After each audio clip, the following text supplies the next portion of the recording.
So you just spent hours recording a really heavy, aggressive vocal performance. And then you put it in the mix and you play it back, and then it realizes that it just kind of all falls apart. It just sounds thin and gets lost in the mix. And it's honestly one of the most frustrating things you run into in metal and rock music production. But what if I told you you don't need some super complicated plug-in chain to fix that problem, or a ton of money invested into the ultimate vocal microphone? Today, I'm going to show you exactly that, my dead simple approach to making vocals sound brutal and to hold up in a dense mix. So before we get to all the fun stuff, there's some non-negotiable things we got to do to this vocal first. We have to clean it up. We can do that just using a simple EQ. So let me play it back for you right now.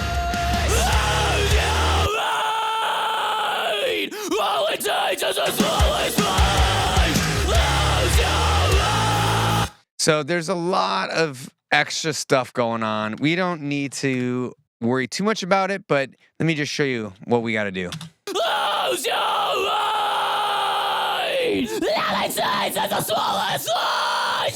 There's a lot of these low frequencies that I'm picking up on here. We got to get rid of those. That just always happens when you have a really aggressive performance of the microphone because of proximity effect and the amount of air and stuff that's going on for the vocal performance. First, just use a low shelf, clean some of that up, and then let's find the most woolly, gross stuff that isn't really doing anything to the vocal tone and cut that out.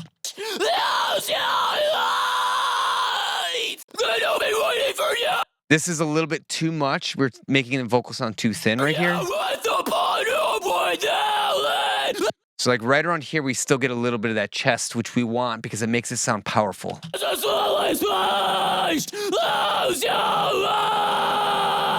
little bit of this needs to go.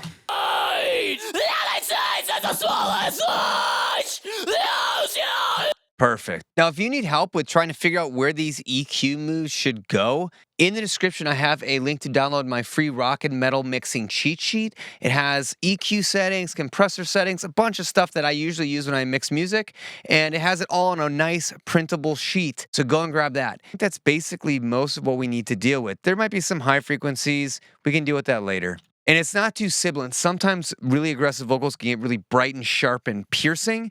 In that case, you're going to want to throw a de-esser on there. Yeah, there's some T's and S's there, but I like a little bit of the piercingness on this because it makes it sound more aggressive. And you might have noticed that I have this limiter here. This really isn't doing a whole lot. It's just here for my gain staging, so... It's maybe taking a half a dB off sometimes, but really I just use it to adjust the level of the scream in the mix. If your vocals are really dynamic because they haven't been recorded with a compressor, then you might want to reach for something like a limiter to then just squash it down and then really bring out more of that vocal performance and make everything really consistent and level. But this vocalist did a really good job recording. There's really not a lot of vocal fluctuation. Now, let's get to the fun part. One of my favorite plugins for making vocals sound super brutal is this one that not a lot of people use for some reason. It's by Soundtoys, and it's called Little Alter Boy. It's this weird plugin. What this is basically a pitch shifting plugin. It's used a lot for some cool effects back in the day, but let me just show you what it sounds like when it's normally set up.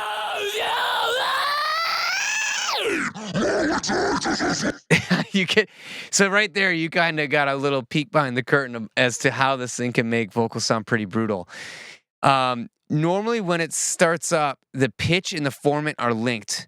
If you want something to sound natural but just heavier and more aggressive, unlink the pitch and formant here, and then just dial this formant back a tiny bit. It's going to change the tonality and the character of the voice and give it this like crazy intense sound to it. I don't know how to explain it. Check this out.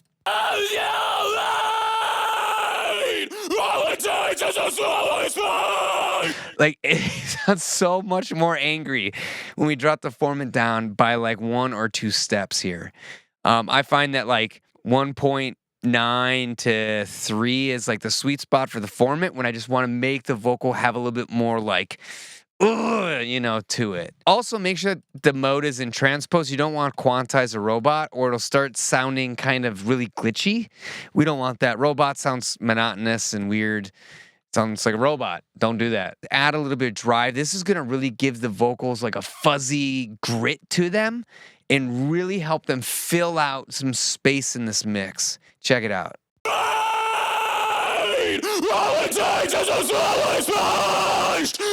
Yeah, that's what I'm talking about. So normally when you find a spot where like really starts breaking up and getting kind of bright, you want to back it down a little bit from there. And then you can adjust this mix knob to taste. I find that having it mostly wet usually will do the trick.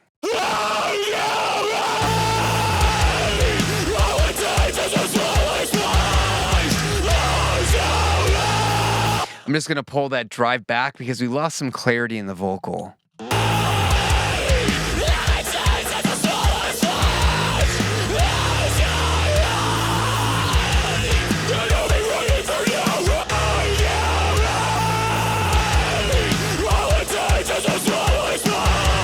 It sounds so much more brutal. This thing is amazing. Now you might notice, like I said, we're kind of starting to lose some of the clarity.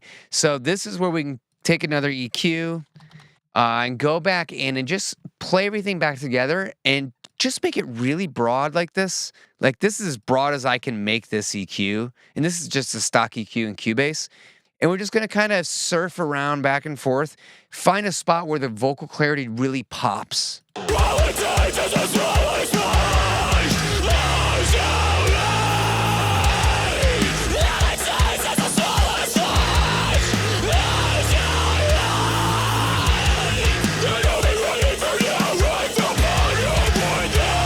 And I feel like we need to come back in here and clean up some of the lows just to keep everything clean for our mix and not eat up headroom in that low end. Let's add another low shelf and clean that up.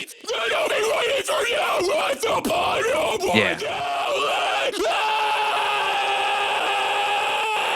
I want this low shelf to kind of roll off right at the edge of the vocal waveform that we see here. And I can adjust where that happens by adjusting the Q value here.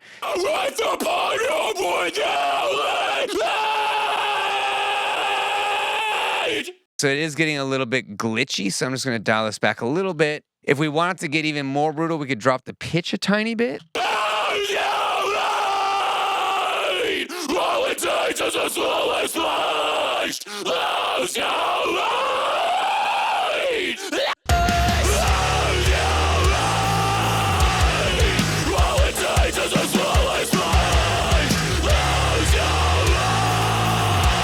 There we go. That's really starting to work with this mix now. Now, let me show you one more thing we can do. We are going to add some sort of parallel processing to this vocal, and it's going to be with a distortion or a saturation. Since we're talking sound toys, let's just pull up Decapitator, which is one of my go-tos. So I'm adding an effects track. So we're going to go back to the Scream track that we're just on, and we go to Sends, and now we're going to send to that Decapitator track that we just made. So this is going to let us adjust the amount of distortion we want to add to the signal. And then on this effects track, I actually have it routing back to my Scream bus, which is where this vocal track is going. That way, all the effects kind of stay together. So let's pull up Decapitator. Let's make this a crazy setting. You know you got to put the punish on if we're going to be doing some screaming vocals. Let's set drive to like, I don't know, somewhere up here. And that's a good starting point. So without this, with it, it's kind of intense, right? You know, you can adjust the brightness with this knob. But I actually like the brightness. There's a lot of aliasing going on, and it's giving it this like crazy texture that's going to make it really pop out of the mix and sound insane. We can adjust, if it's too sizzly for you, you can either dial back the drive or you can adjust this high cut.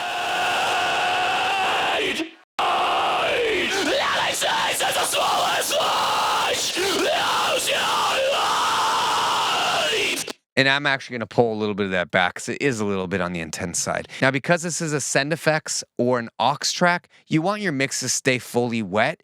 And then to adjust the amount of distortion compared to the signal we had before, we're just going to change that send value here. So what I like to do is, now that we have it kind of dialed in stylistically, we're going to just set this to -infinity, and then we're going to ride it up while the track is playing with everything in it, not just in solo, with everything in it, because that's going to give us the best idea for how much distortion we need to make this track really hold up in that dense mix.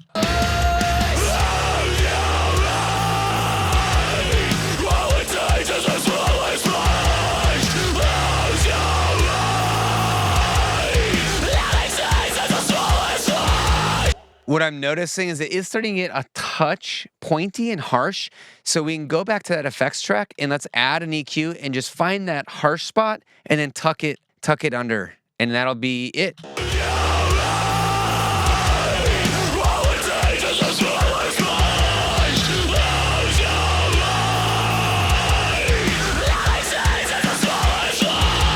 Right there. And again, let's just roll off all that low energy that we have in there for no reason.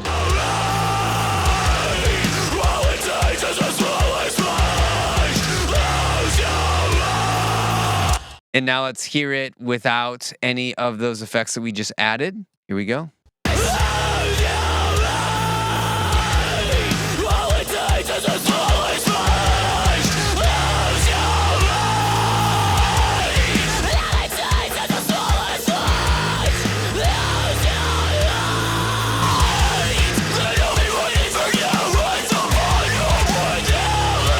That's pretty much a complete day and night transformation on that vocal using those two plugins. We took that vocal that was getting washed out, sounded kind of thin, and made it sound brutal. And this just proves that you don't need some crazy complex plugin chain to make metal or aggressive vocals sound great in a mix. Now, if you thought this was helpful and you want more no-nonsense tutorials on how to make better sounding music, hit that subscribe button. I drop new videos every single week. And if you are a Rayton Productions supporter, thank you so much. I'm going to put the plugin presets for Little Altar Boy and Decapitator in the discussion section on YouTube, so you can go and download those and experiment if you happen to have those plugins. Now, I want to hear from you. What is your biggest struggle when mixing music? Let me know in the comments below. Don't forget about that free downloadable guide in the description. With that, you can go make something sound pretty brutal. My name is Bobby Balo. I'm the mixing and mastering engineer at Rayton Productions. I'll see you in the next video.